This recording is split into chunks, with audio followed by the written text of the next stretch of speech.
Please enjoy this feature presentation of the Crooked River Radio Network. This program is rated for all audiences.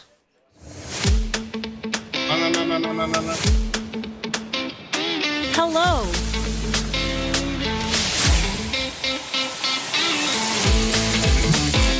Thanks for traveling with us.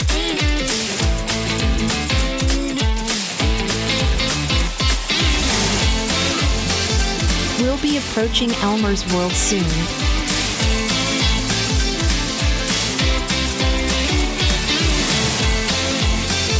Buckle in, Dale and Pat will be right with you. Now we're here. All right, look at that. We got audio levels everywhere, except where they belong. But anyway, we digress here. As we were saying, we were going to take and do the art of argument for about 20 minutes, but I think I'm just in the mood to do this one.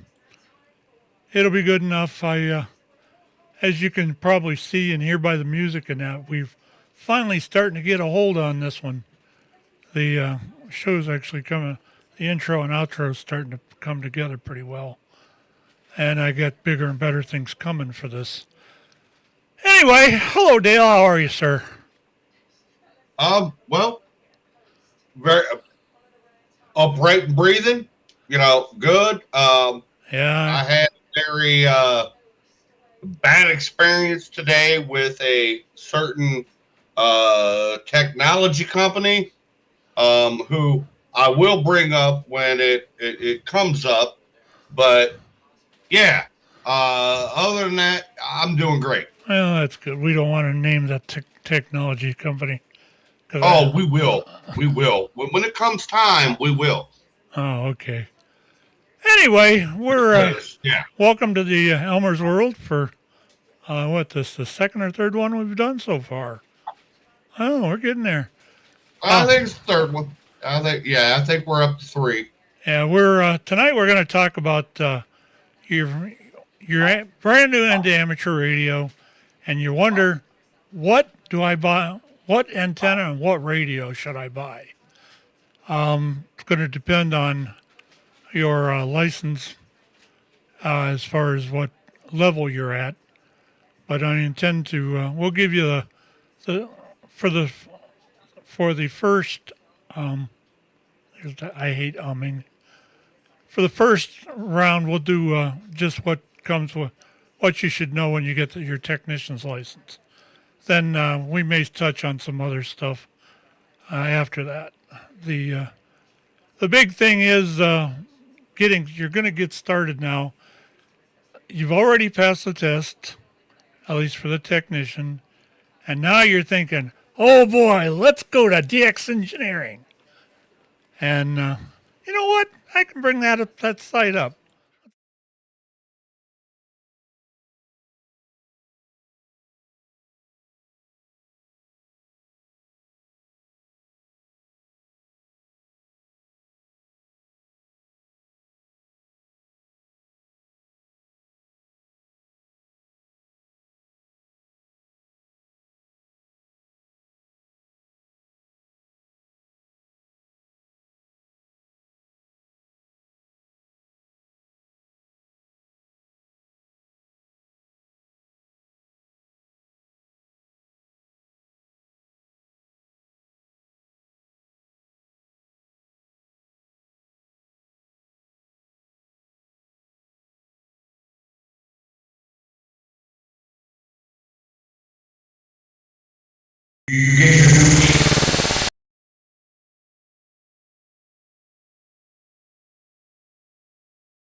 into the hobby, grab one. Yep. You know, it's like 35, 40 bucks. You buy one, and then if you decide that you really want to dive deep into the amateur radio, then you can do your own due diligence and decide what HT is right for you. I mean, you know, what do you want to do with it? But I just got my license, 30, 40 bucks, boom, out the door. I can talk to people. Yep. It works great. It works awesome. Well, I think the first thing we ought to do maybe is we'll talk about the radios first. I've got a clip here that it's about buying your first amateur radio. So let's run this clip. We'll take and come back after that, and we'll talk about what's in the clip. So hang loose. You're watching the Elmer's World. I keep wanting to call it the World of Elmer. But anyway, call the World of Elmer. That's all right. It's the same thing. You're watching Elmer's World, and we're right here on the Crooked River Radio Network. Be right back. Every ham radio operator needs a good handheld radio. It's usually the first radio you buy as a new ham, and even if you're experienced, you can always upgrade your toolkit. Every ham radio operator needs a good handheld radio. It's usually the first radio you buy as a new ham, and even if you're experienced, you can always upgrade your toolkit. But there are so many options, it can be overwhelming. And you want to make sure you get a radio that has the right functionality at a fair price. That's why we reviewed all the major options to come up with the top 5 handhelds. Coming up.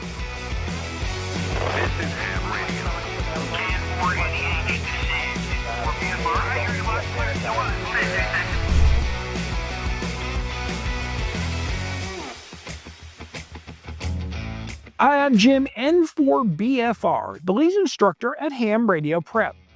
There are many reasons for a new handheld. You might want to have the latest and greatest model. You might be starting ham radio and want an idea of the best options. Either way, we're here for you.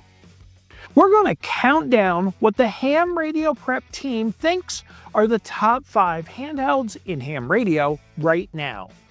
We'll also sneak in bonus radios and honorable mentions that you might consider as well. By the way, we have not been sponsored or paid to review any of these radios.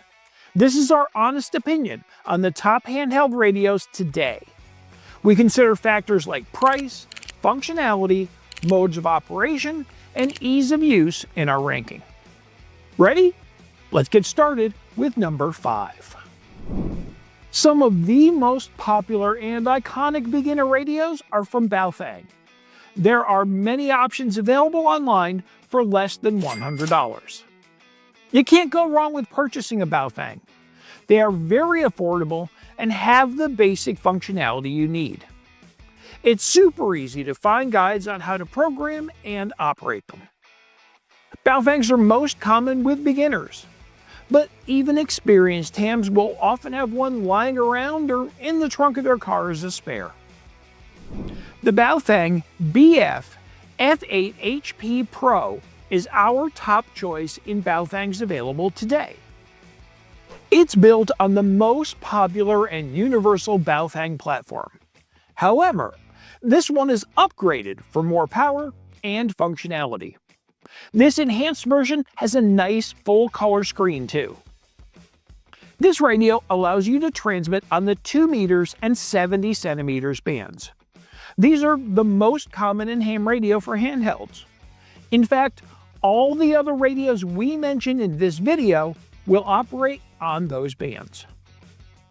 What makes this Baofeng attractive is its additional functionality as a radio receiver.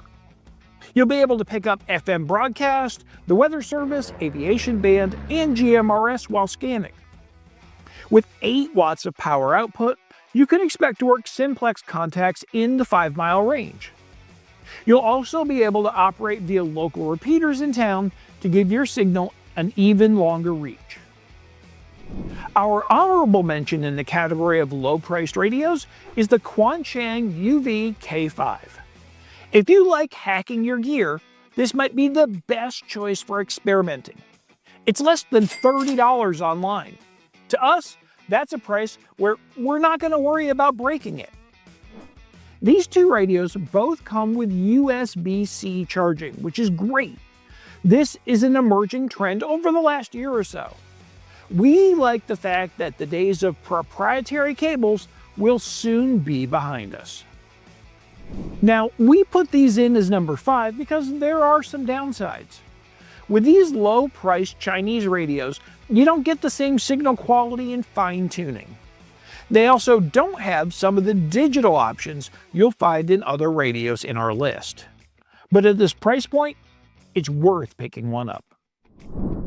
In the number 4 slot, we're picking the Yaesu FT5DR. The Yaesu FT5DR is a great, reliable radio from one of the top manufacturers with lots of bells and whistles. It'll operate on FM with no issues. It also is the first radio on our list to feature onboard APRS functionality. If you don't know about APRS, check out our guide to getting started.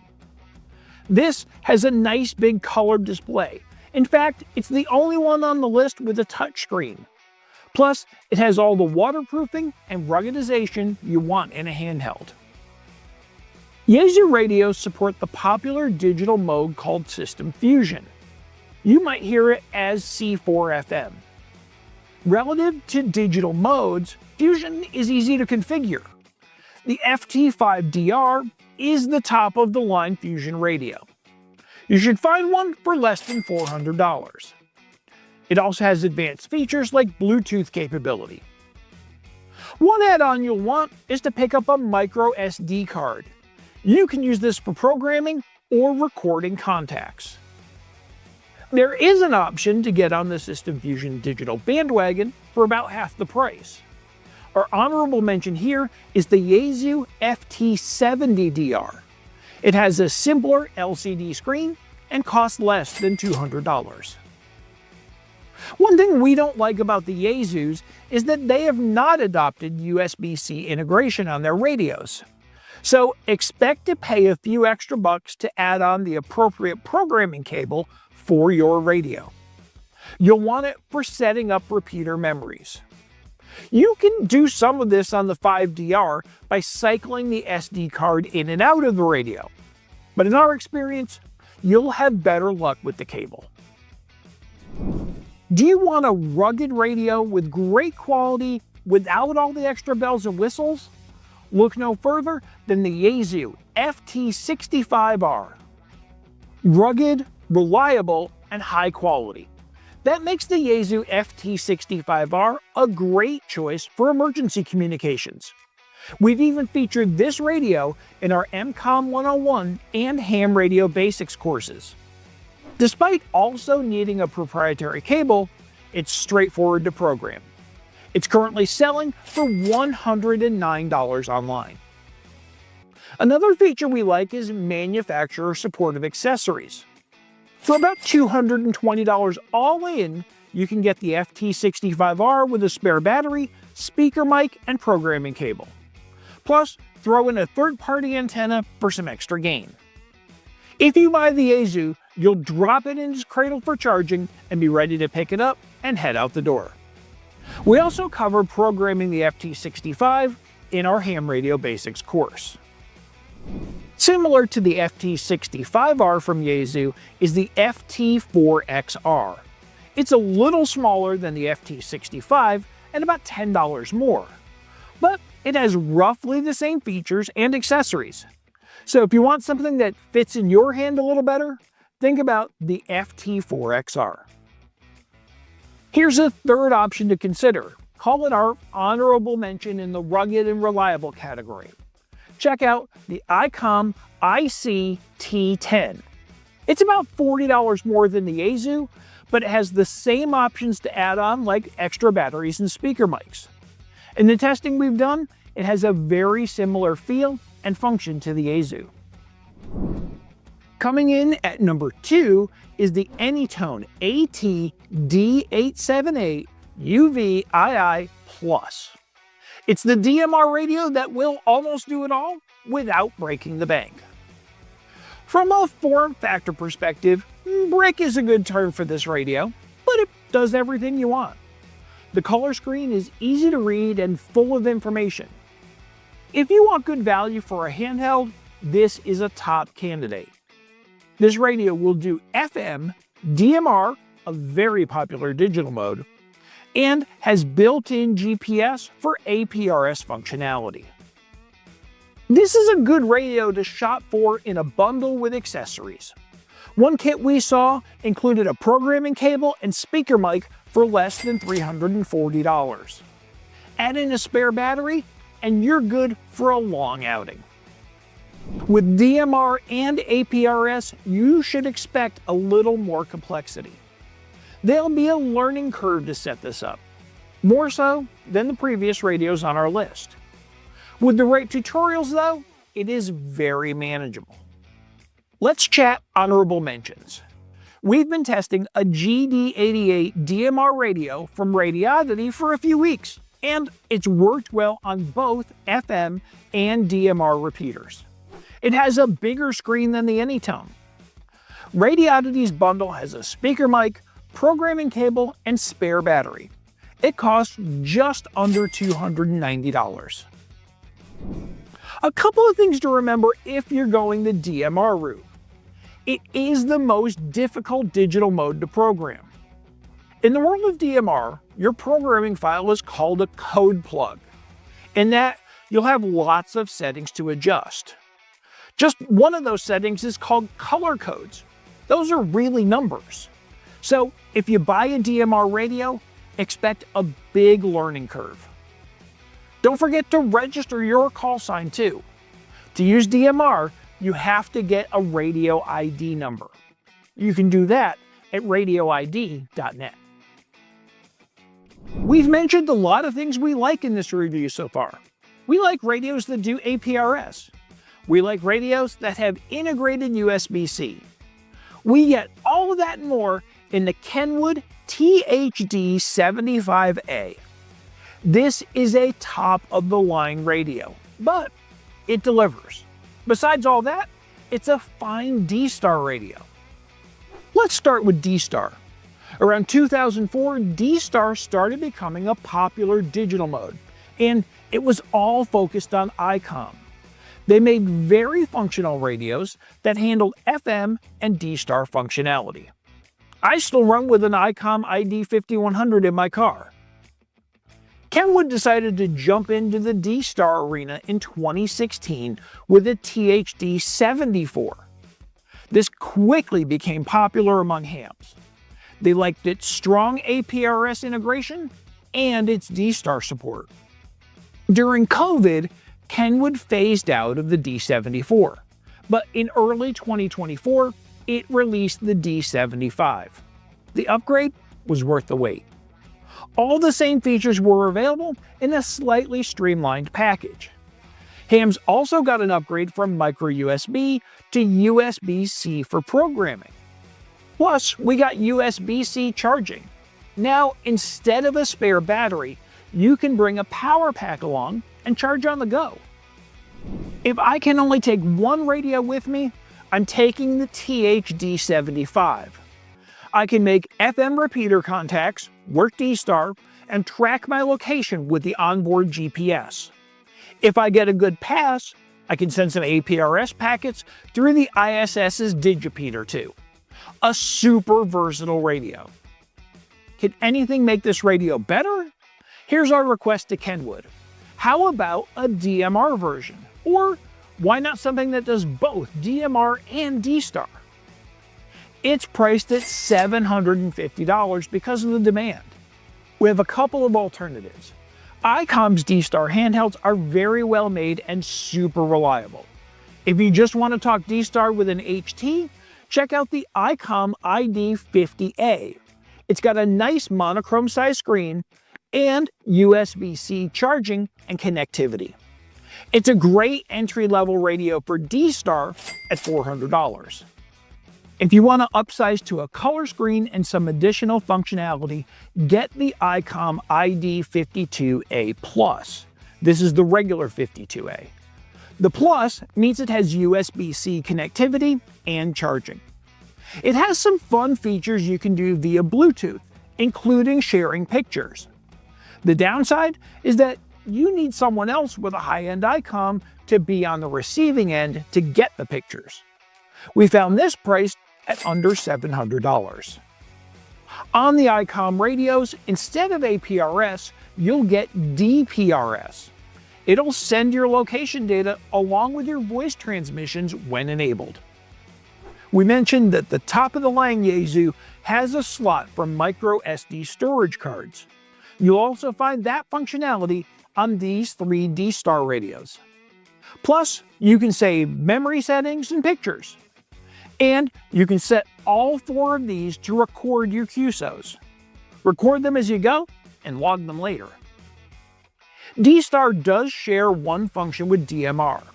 You need to register your call sign before you can use D-Star. You can do that at dstargateway.org.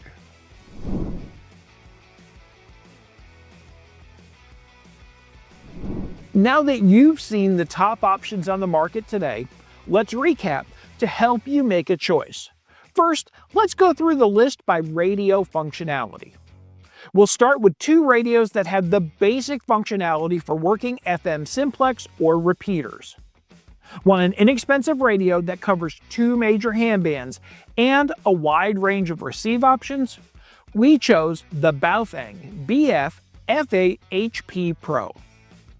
When you want a rugged and reliable radio, consider the Yaesu FT65R. It's solid in performance. That means it's well suited for field work like emergency communications. Plus, it's well supported with manufacturer features and well documented. APRS is a really fun feature to use for position data and messaging. The top of the line here is the Kenwood THD75. The Yaesu FT5DR is a solid performer as well. Or try the APRS functionality on the Anytone 878. If you're okay with just positioning, try DPRS in the ICOM ID50. If your preferred digital mode is System Fusion, we suggest you pick the Yaesu FT5DR. It's the top-of-the-line handheld for Fusion. Consider the Yaesu FT70 if you want to get your toe in the water with Fusion and save a few bucks. If you're going for DMR, we recommend the Anytone AT-D878 UV-II+. It beat out the Radioddity GT88 in our view. You'll really be fine with either.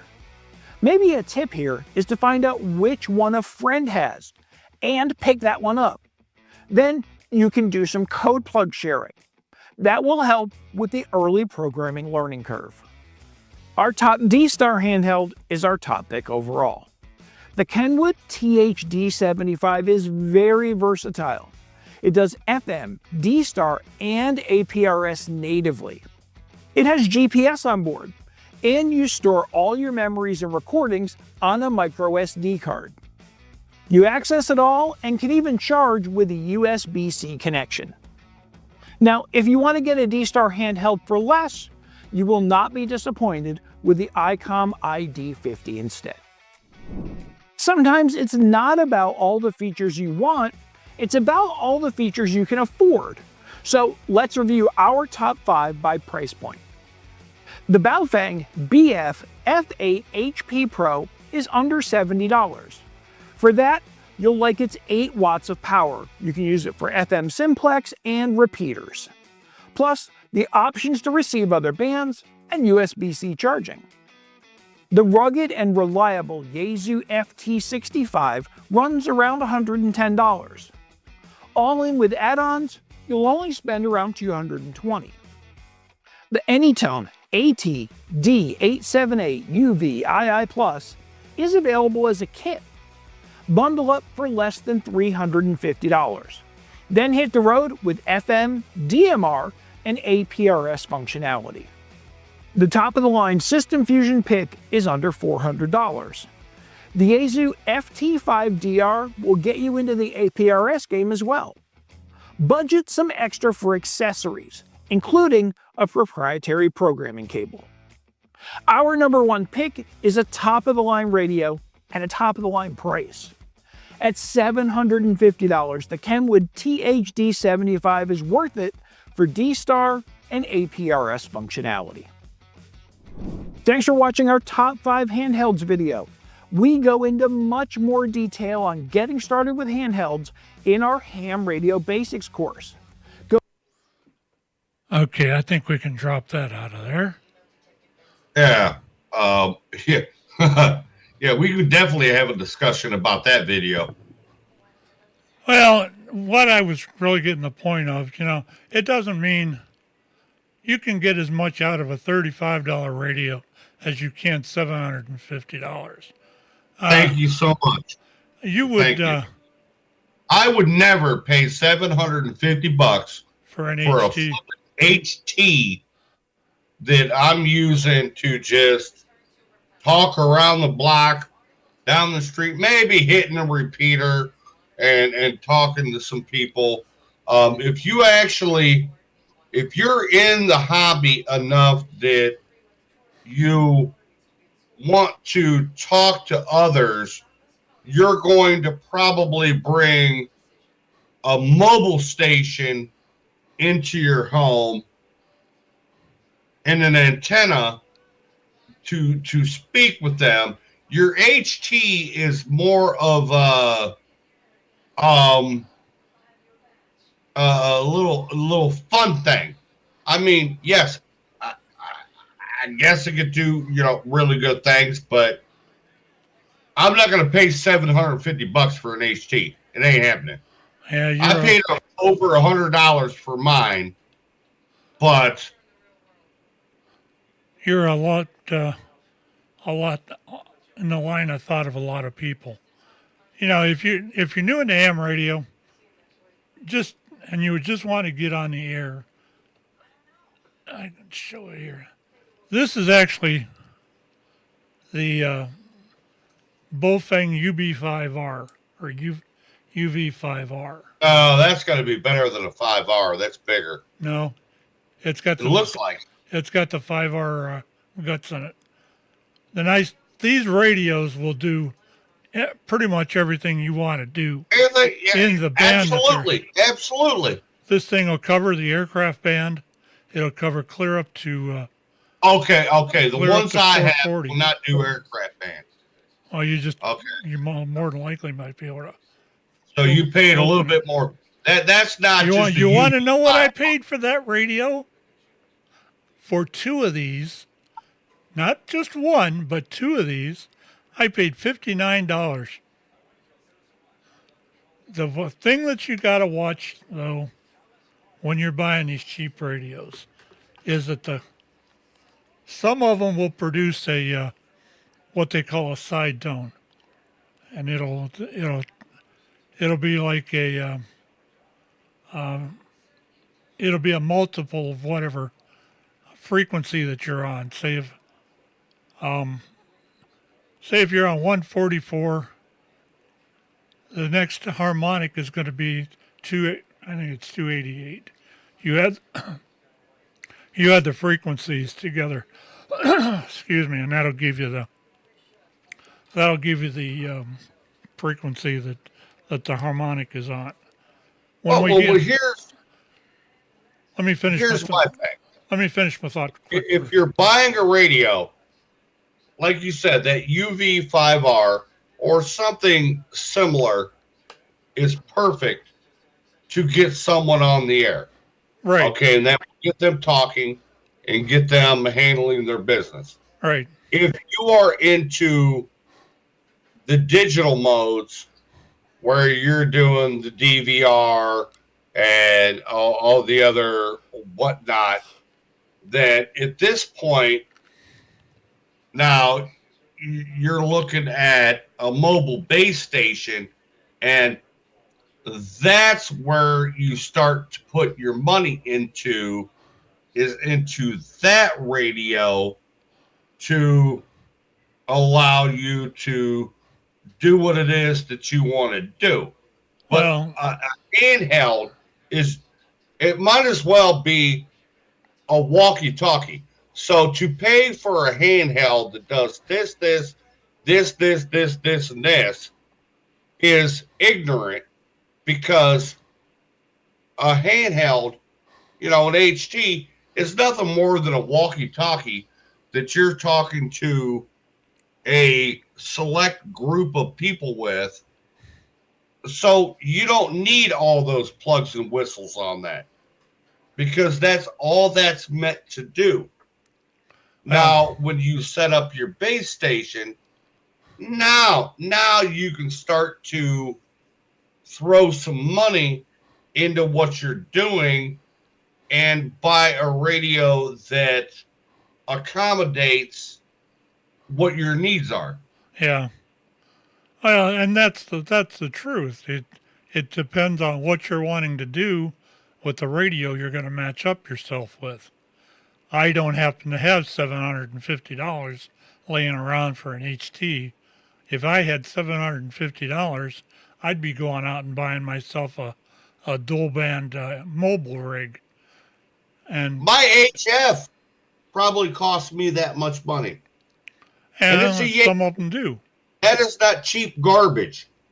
My Yaesu cost me about $750, $800. Okay? And you want me to spend that much on an HT? Yeah. Go F yourself. That's crazy. And that's why we're here. We're here to explain Well, that to people. yeah, exactly. I'm trying to basically, folks, with a radio don't fall into the trap.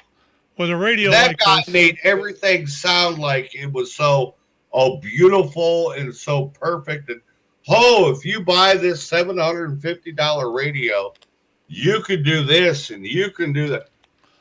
Bull honky. Okay? Bull honky. I mean, as a bunch of crap. yeah. If you want to talk, get yourself a basic HT. Okay. Like I said, I've been in the hobby for over 10 years. So I upgraded to a better HT. Okay. My better HT cost me $100. Okay. Not 750. Cost me like $100. But I have a, decent, base station here with a, mobile radio and an HF radio. Yeah. And I have the corresponding antennas. But that's something that you grow with, and you move your process and ham radio accordingly to what you're doing. There's, maybe it's my OCD kicking in. There's planning involved. Yeah. You have to think about what you're going to do with your radio and how you're going to go about it. And then that tells you the items you need to buy and how you need to go about your own personal situation. And the other thing that's got to be considered here is ESP. Every spousal approval, SPA. If mama says no, and you do it anyway, you'll end up in divorce. Okay, court. well, I happen to have the joy of a ham operator as a wife, so I don't have that issue. Yeah. Anyway, Other than, oh my God, I want a choker, and I do. You want a choker. She needs to get her general. Yeah. And she refuses. She just like flat out refuses. I'll set up a test Get for that her. thing. I'll set her up a And test. it's like, she can do it. I mean, sometimes she has to correct me. And it's like, really, honey? But you don't want to go get your general. Oh, that drives me crazy. Anyway, getting back on subject here, if you got $200, get on Amazon or buyhamradio.com or something like that, and you can probably find something pretty decent for what you've got. The only thing you need to be aware of is the cheaper radios, because they won't be quite as clear or whatever as a more expensive radio would be. You also have to understand that Yaesu, Kenwood, ICOM, and those kind of radios are all those people have been in the radio business for almost 100 years in some aspects. If you don't know what you're going to buy, take and call DX or call Ham Radio, the Ham Radio store, Ham Radio Online, I think it is, and ask somebody what would you, if you've got if you got so much money left, or I've got so much money, what can I buy and get my best use out of? And it never hurts to ask a question. And there is, in the amateur radio world, as in a lot of other places, there is no such thing as a stupid question. Because, I was new once. I've been an amateur radio operator since 1991. I've been with the Skywarn program since 92. And we'll cover that later on down the road. The next thing I do want to get into before we have a chance to wrap this up, and we've got a little bit of time left, there is the antenna. I know several people that swear if you're going to put $100 in a radio, put $200 in an antenna. Now, It's antenna for the distance. I've seen QRP stations talk halfway around the world. QRP meaning that it's a low, I think QRP is considered under 5 watts. A QRP station, one guy I know has got 95,000 over his lifetime, and he doesn't transmit over 5 watts. So it can be done. But, as far as the antennas, even for an HT, I'll show you guys a little trick before we happen out of here after the video. Let's go ahead and take a gander at this. You okay with that, Dale? sure, absolutely. All right, let's go take a look at this, and then we'll come back and talk about it. I'll show you how to make one of the better, an HT antenna, making it better. So You got a tiger tail video? so I'm going to see if I can find one, or we'll just we'll just make one. But we'll be right back. So hang in there. You're watching the world of. I need to change this. Well, you're watching Elmer's World on here. Why don't you just call it you know what? It's a whole different show. Just call it, because it's a different show, The World of Elmer. I mean, who cares? And It's not hurt my feelings. you're And watching. it's what you like to say. So obviously you're leaning in this direction. Old habits so- are hard to break. Call it that. Anyway, No. you're watching Elmer's World. We'll be right back. Looking for the best antenna for handheld ham radio? In this video, I picked the 3 best antennas for different budgets to help you figure out which is best for your needs. You can check availability and the current prices in the description. Let's begin with the best budget antenna for handheld ham radio, the Nagoya NA771. Nagoya antennas have long been renowned for their aftermarket offerings. These antennas have withstood the test of time and consistently outperform stock antennas, providing a measurable boost in ham radio performance. The Nagoya NA771 is particularly well suited for budget-friendly handheld transceivers like Baofeng, VTech, Redibus, or similar brands, but even premium handheld transceivers like Yaesu can benefit from using it. It features an SMA female connector, making it compatible with Kenwood and Baofeng radios. For radios with different connectors, consider a model with an SMA male connector.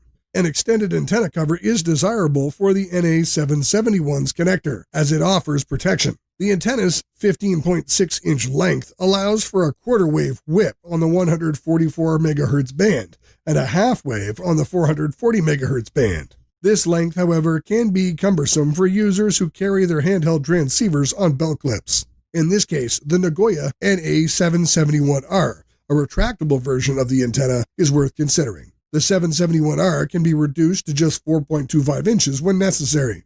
Nagoya NA771 antennas boast excellent quality control and construction. The flexible and soft design ensures durability, even during rough use or accidents.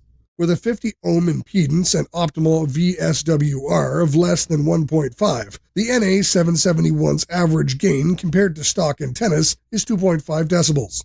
The maximum power output is 10 watt, which is adequate for most handheld radio users. Furthermore, like diamond antennas, Nagoya antennas often have counterfeit counterparts on the market. To avoid purchasing a knockoff, buy from trusted outlets. In summary, the Nagoya NA771 is an outstanding radio antenna for its price for compatible handheld transceivers. It generally offers significantly better performance than stock antennas. To sum up, what we like is that it's easy to connect with HT. It offers noticeable improvement in TX and RX, good build quality, and plenty of options to suit HT and individual needs. On the downside, retractable antennas are more convenient than conventional whips for handheld transceivers, and finding genuine Nagoya antennas can be difficult. Next, for the best premium antenna, our pick is the Comet SMA-24. First off, the SMA-24J stands out immediately because of its slim and lightweight design.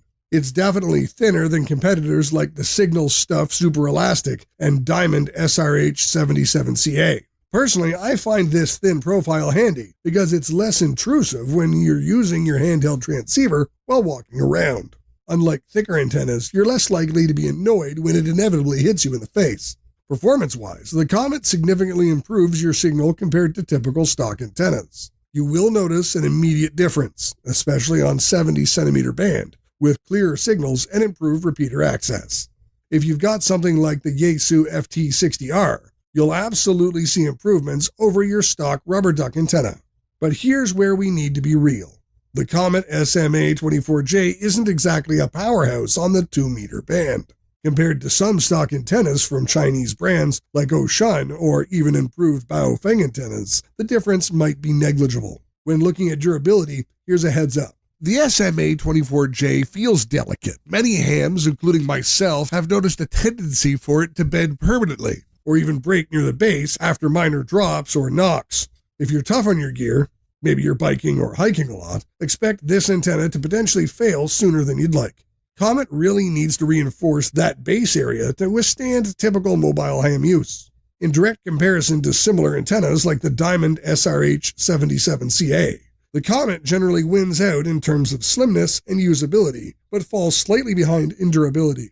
Compared to Signal Stuff's offering, performance is about equal, but Signal Stuff edges out in ruggedness. Yet for everyday pedestrian use, I'd argue the Comet's balance of performance, comfort, and price make it a better choice for most average users. The price point is fair. It's not the absolute best bargain out there. You can find cheaper options from brands like MFJ, but for this price, you get a reliable upgrade from your stock antenna without needing deep pockets. So should you get it? If you're primarily operating on the 70cm band and appreciate a slimmer, lighter antenna, the Comet SMA-24J is definitely worth your consideration. However, if you're looking for something robust to withstand rugged use or noticeably improved VHF performance, you might want to look elsewhere. To sum up, what we like is the lightweight and slim design, the noticeable improvement over stock antennas on 70cm, the good overall upgrade for casual use, and the fair price point. On the downside, fragile build, prone to bending or breaking, the minimal improvement on the 2-meter band, and the mixed performance compared to other quality antennas. Finally, the best handheld ham radio antenna for the average user is the Diamond SRH77CA. Diamond and Nagoya antennas have long been top choice for enhancing handheld transceiver performance. Typically, Diamond antennas outperform Nagoya models, albeit at a premium price. Both brands usually surpass stock antennas in performance. The Diamond SRH77CA is ideal for handheld transceivers with a male SMA connector, such as Yaesu radios. For radios with a female SMA connector, like most Baofeng models, the Diamond SRJ77CA is the better choice. Apart from connector compatibility, both antennas are identical. The antenna receives frequencies from 120 MHz to 900 MHz and performs optimally on the 144 MHz and 440 MHz bands for transmission. Its 15.6-inch length serves as a quarter-wave or half-wave setup, significantly improving transmission and reception capabilities. Diamond antennas boast superior build quality and rigorous quality control compared to most aftermarket options. The low-impedance design, combined with heavy-duty air-wound base coils, minimizes RF losses and enhances performance. Designed to be flexible and soft, this tall antenna is less prone to accidental damage or breakage. Diamond antennas are so durable that users are more likely to lose them than break them. While the Diamond SRH77CA can function as a scanner, its capabilities shine brightest on a dual-band handheld transceiver. With a maximum power output of 10 watt, it's suitable for most handheld radios. Although Diamond antennas are more expensive than Nagoya models, their exceptional performance justifies the price. One significant issue with Diamond antennas is the abundance of counterfeit products on the market. It's essential to buy from trusted sellers to ensure you're getting a genuine product. In conclusion, the Diamond SRH77CA is a high-quality and effective antenna for compatible handheld transceivers. It's likely to provide a noticeable gain in performance for most handheld radios. To sum up what we like is that it's easy to connect with handheld transceivers. It offers noticeable improvement in TX and RX, and the excellent quality.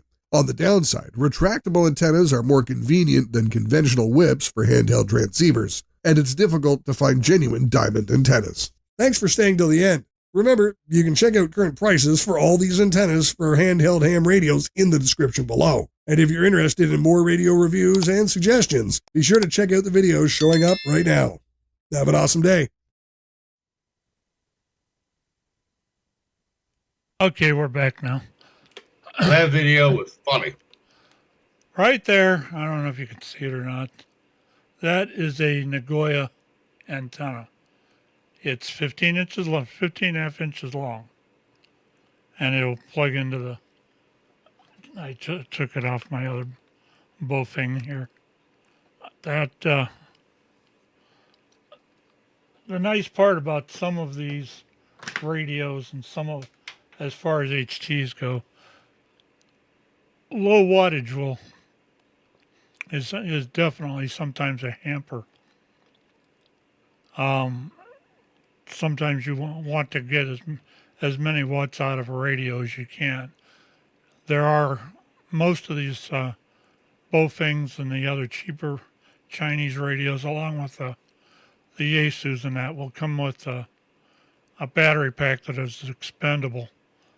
And when you with one battery pack, you get 5 watts out of the radio, and you switch the pack out, and it'll give you 8. There's only a couple of 10 watt HTs out there that I know of. That there again, you're starting to run into price differences in that.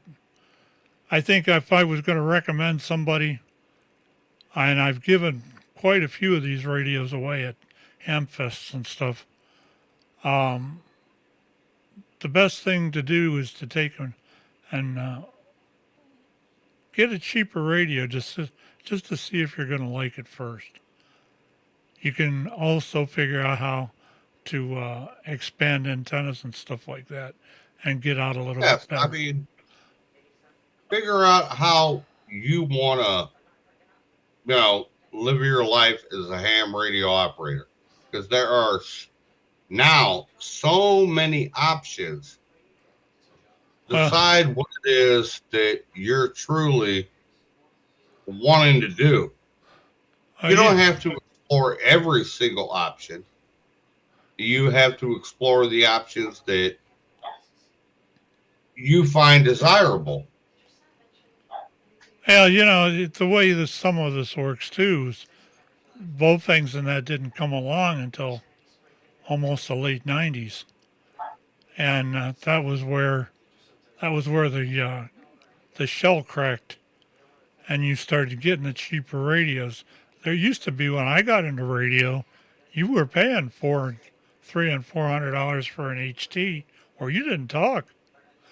And then all of a sudden that started going away. And then the first radio I ever bought was an Ocean.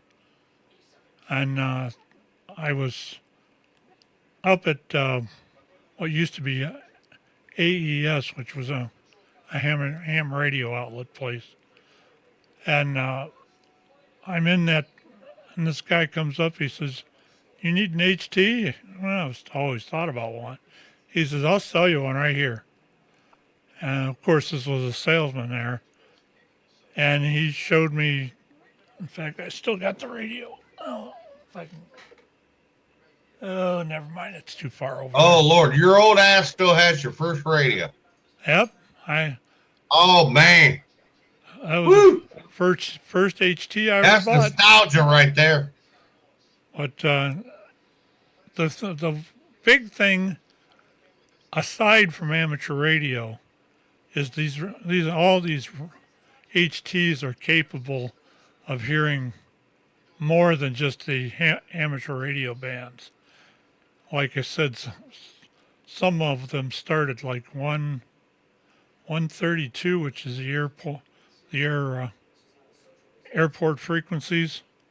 And then it does the VHF ham.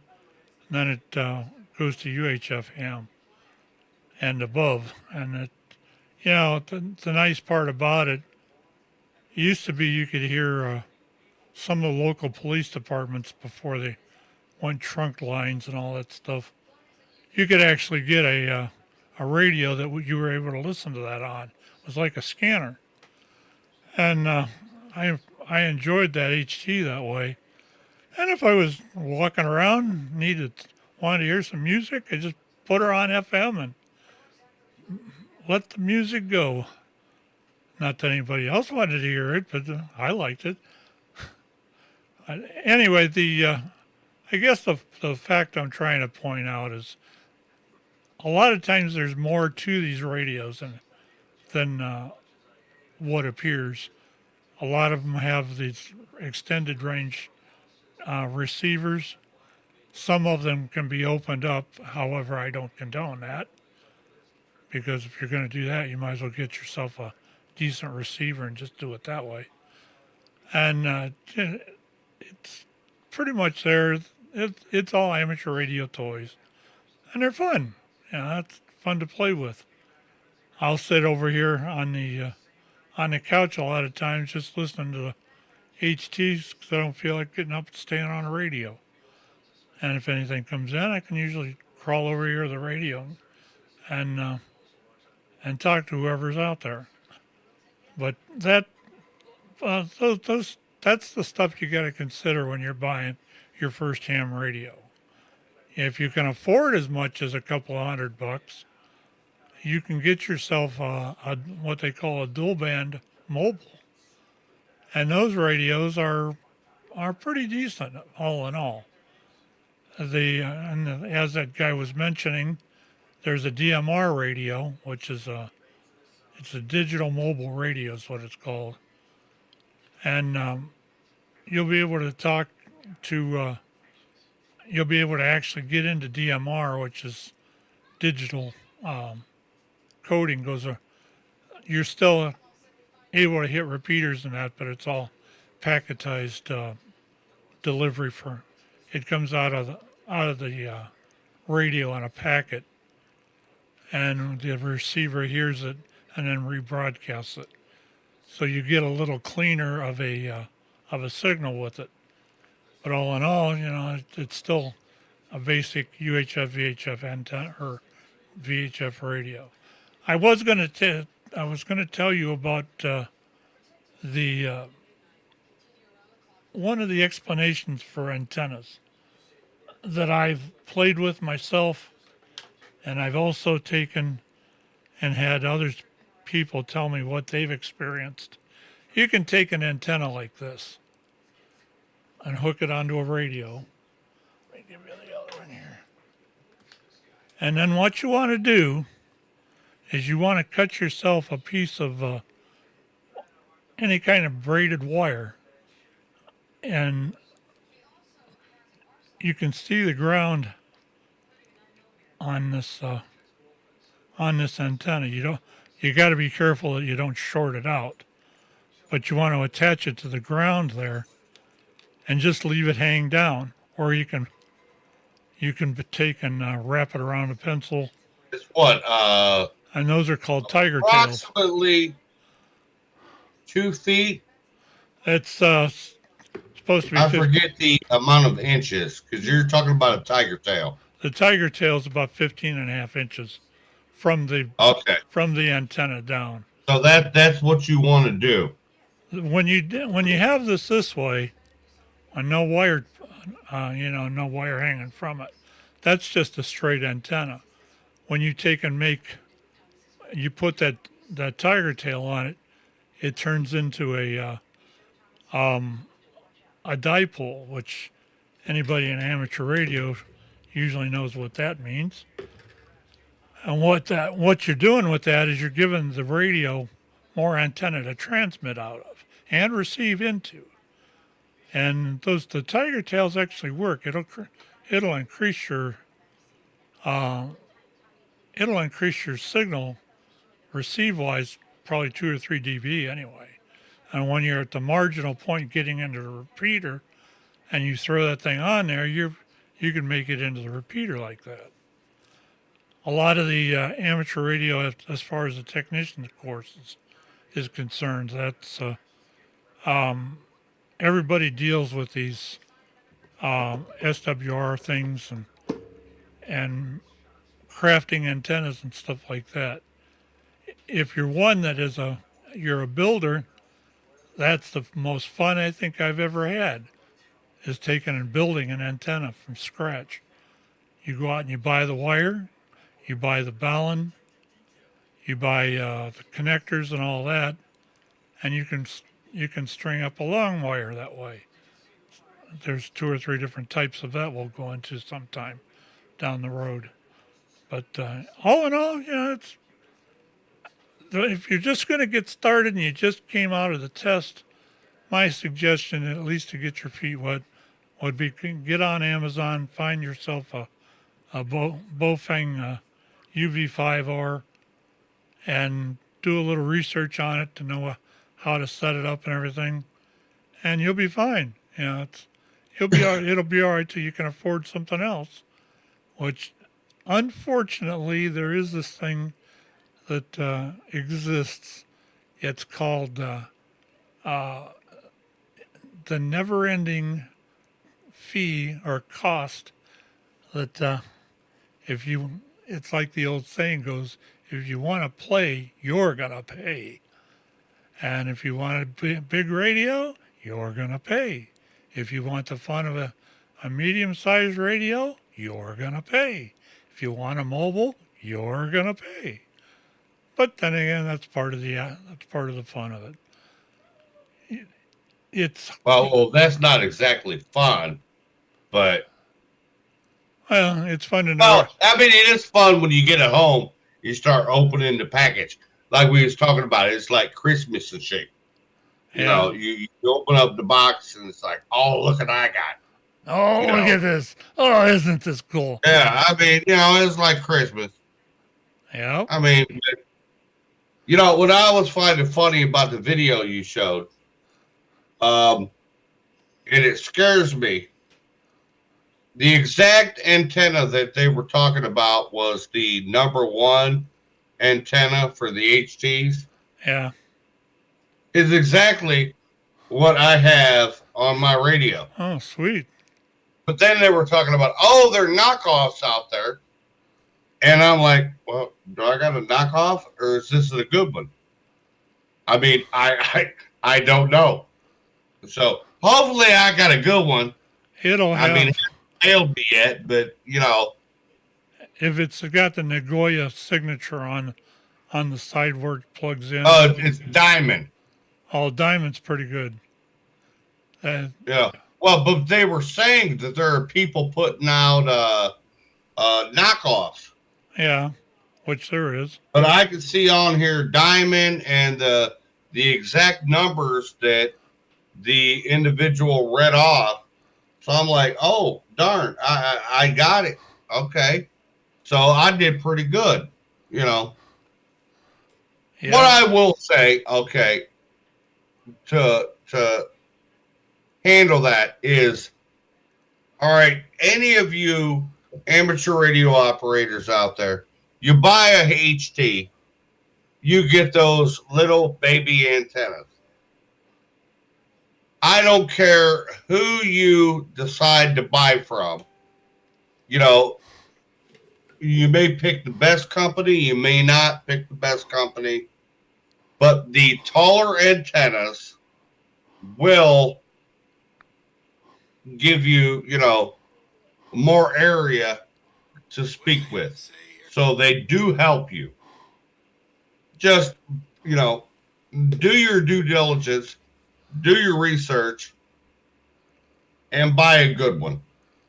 And as I said last week, or the last time this show aired, take your time with it and do your research. You've studied the test and done the research to get that done. My point being there that there is nothing as far as an antenna goes, there is no perfect antenna. What an antenna will do, a lot of times it'll transmit in one place really good because the SWR is low and all that. But as you move up and down the band, it might change SWR wise, which is standing wave ratio wise, and it may not transmit just as well. But if you want to take and get a perfect antenna, there is no such thing, because as you studied for your technician license, you were told about this dB gain over isotropic. The isotropic is supposed to be the world, and there's no perfect place. Isotropic would be your perfect antenna, and that's where you want to make as good a decision as you can. Sure, you're probably gonna make mistakes. Everybody does. But on the other hand, there's always somebody in a Facebook group or the big thing now is that Telegram program. There's chat groups and that in there. There's also, I can't remember the name of it. It begins with a D. It's an actual chat group for all kinds of different things. But all in all, like I said, don't be afraid to do it, but be careful. And yeah, I think you was getting a little too deep there. Yeah, well, because it sounded like you were speaking to new hams, and the information that you're throwing out is for, well, a veteran as yourself. It's a matter of, listen, simply speaking, if you have a taller antenna, generally speaking, it's going to work better. Yep. Some brands are better than others. We've thrown out a couple that work better than some others do, depending on, you want to look at the gain and to make sure that, you got the gain right and whatnot. And that's something else you need to look into as a ham radio operator to understand what the gain means when you're buying these products. It's do your due diligence. I mean, that there's no other way about it. We can sit here and do all these videos, but we can't tell you everything. That's true. So the goal is for you to get prompted by something we say to cause you to do research on that particular subject to give you the due diligence that you need in order to make an educated decision about, the purchase you're about to make, whether it be a radio, an antenna, or anything in between. Yep. And that just be careful with what you're spending. We don't want anybody to get hurt by any of the stuff as far as.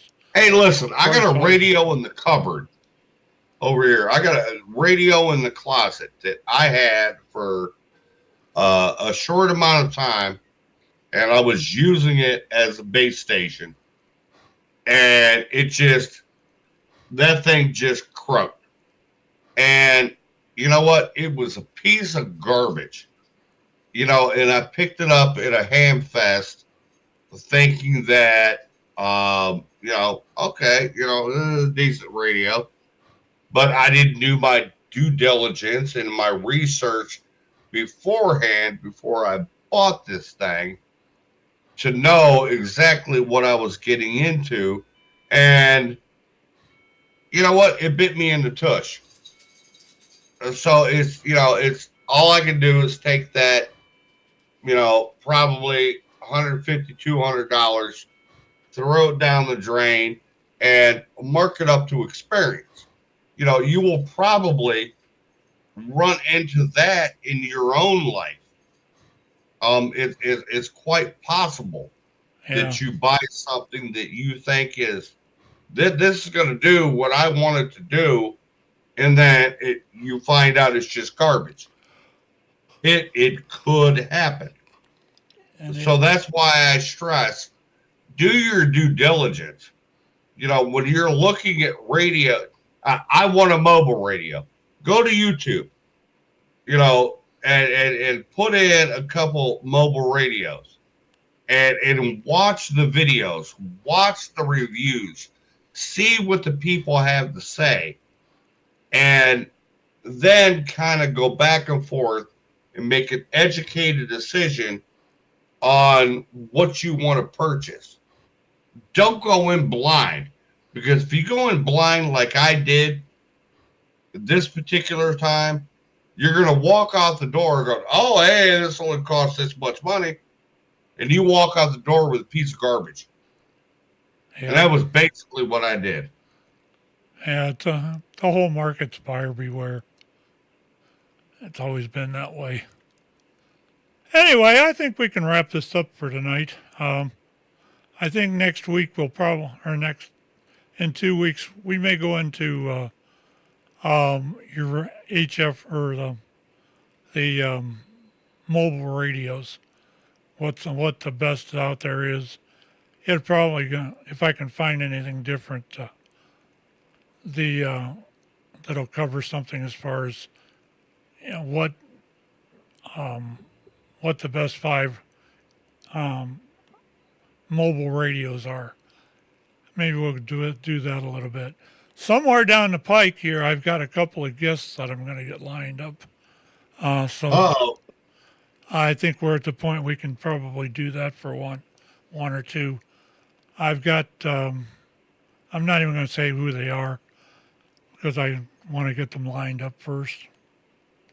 But this is pretty much where this show left off when it left the air. And it'll be fun. I try to keep things entertaining. So we will do that. Anything else, Mr. Dale? No, I'm good. Oh, that's good. Just buy yourself a good antenna for that HT. Make sure you, like I said, you're speaking of a UV5R. I used that for years, and then I upgraded. What did I buy? I bought the upgraded UV5R. And then I think I bought another radio, and what did I buy? Okay, I went past the UV5R to the next step up the ladder, which I don't remember what that was. But, I mean, they work. If you're just getting into ham radio, they work. Okay, the antenna that they give you, take it, throw it in the garbage, Yeah. buy yourself another antenna, one of the taller ones, and I'm sorry, when it comes to antennas, I'm a Diamond fan, so I tend to go with Diamond. Buy yourself an antenna, whomever you choose to purchase from. Like I said, a taller one. Slap that on there. You will not be upset because that radio will function. It will do what it's meant to do when it's meant to do it. And that will get you out there and get you, you grab a repeater, talk to some people. You'll be able to get there, and get out on the bands. I mean, that's to me that's the perfect first step for anybody new. That's the fun. Once you get in there, then you start to figure out, okay, I want to do this, I want to do that, I want to do something else. That's when you need to start looking at, really what you're going to purchase next. And that's, as Pat has described, that's for a different show. If it, I did want to make one mention here. If you're actually looking for a place to take the test, and you're in the Akron area, we have a test coming up probably within the next month. If you want information about it, you can write me at office, OFFICE, at crookedriverradio.com, and I'll get the information from you. It does take, you have to be pre-registered, and you have to have the FRN in order to take the test. We're not going to take any walk-ins because that's not the way it's been done lately. Oh, what? It won't cost. How do you have an FRN if you haven't taken the test yet? Well, you go to give the FRN is your registration number for taking. That's how they get you in a database. You have to have it before you take the test. Okay. Okay. I never went through that. Yeah. I'm sorry. That's why I was asking. You may have been. Question. If you're a walk-in, they'll usually log in and get it for you. I wasn't a walk-in. Okay. I guess I was a walk-in because that's what they said. Show up, go take the test, and then they gave me an FRN. I guess once I passed the test, I was given an FRN. So I thought that was naturally the procedure. Yeah. So apparently that is not necessarily the case. Yep. Anyway, we will see everybody in 2 weeks. Next show up, and this is going to be a free-for-all. Next Saturday morning at 11 a.m., we're bringing back 4 Guys on Sports.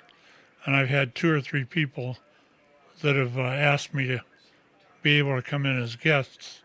So we're going to let them and the usual myself and Nate and Gordon Waters will be on doing our commentary and stuff like that. And we got a Browns win that would just knock your socks off. Oh, yeah. Yeah, you pulled that off by the skin of your damn teeth. Oh, yeah, whatever. As you can tell, I don't. Hey, we beat New England. Yeah, we beat Green Bay. Green Bay's a lot tougher. We were Apparently not. You beat them. we were supposed to lose that game. Didn't happen. I still thank my son for that. Anyway, let's wrap it up here. We'll All right. see everybody in 2 weeks. Remember the Four Guys on Sports Saturday morning. We'll move into Radioactive Sunday night. I've got a couple of guests that are going to be on that show in the near future. And then we'll be right back here with The Art of Argument. And you never know when Mr. Good Citizen's going to show up. Anyway, we'll catch everybody later. 7-3 all, and see ya. We hope you enjoyed this presentation of the Crooked River Radio Network. See you again soon.